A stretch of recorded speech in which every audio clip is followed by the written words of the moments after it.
శివకేశవులకి ఎంతో ప్రీతికరమైన ఈ కార్తీక మాసంలో నదీ స్నానం, ఉపవాసం, కార్తీక పురాణం పఠనం, శివకేశవుల దర్శనం, శివారాధన వీటన్నిటితో పాటు కొన్ని నియమాలు పాటిస్తే ఇంకా కోటి రెట్లు ఫలితాన్ని కలుగుతుంది.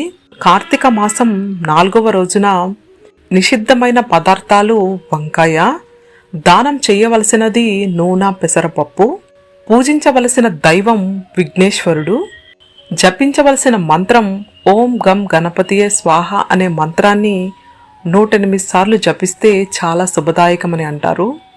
ఇవన్నీ చేయడం వల్ల కలిగే ఫలితం ఆ గణపతి మనకు సద్బుద్ధిని ప్రసాదించి మనం చేసే పనులలో కార్యసిద్ధి కలుగుతుందని చెప్తారు.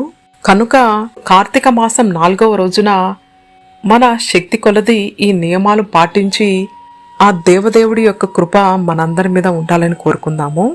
ఓం నమః శివాయ. ఓం నమో నారాయణాయ. గోవింద హరి గోవింద.